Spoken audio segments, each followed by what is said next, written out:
کیا آپ جانتے ہیں کہ سمندر کے نیچے ایک ایسا اندھیرا جہان ہے جہاں روشنی، رنگ اور آواز تک سب ختم ہو جاتی ہے، اور انسان نے اس تاریکی میں کتنی گہرائی تک سفر کیا ہے؟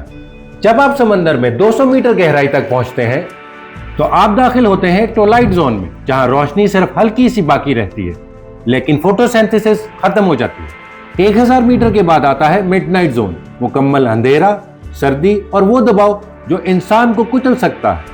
4000 میٹر پر آتا ہے ابیزل زون، جہاں کوئی روشنی یا زندگی کی کوئی امید نہیں، صرف وہ مخلوقات موجود ہوتی ہیں جو روشنی خود پیدا کرتی ہیں۔ اور 6000 میٹر سے نیچے شروع ہوتا ہے ہیڈل زون، دنیا کا سب سے پراسرار اور کم دریافت شدہ علاقہ۔ 10,935 میٹر سب سے گہری جگہ ماریانا ٹرینچ، یعنی ماؤنٹ ایورسٹ کو بھی اس میں غرق کیا جا سکتا ہے۔ اتنی گہرائی میں جانا مشینوں کے لیے بھی خطرناک ہے، لیکن ایک انسان احمد گیبر نے بغیر آکسیجن ٹینک کے 2014 میں 332 میٹر گہرائی تک ڈائیو لگا کر ریکارڈ قائم کیا۔ یہ ایک تاریخی لمحہ تھا جہاں انسانی جسم نے دباؤ، اندھیرے اور سردی کو شکست دی۔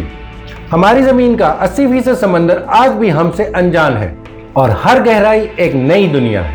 Like and subscribe.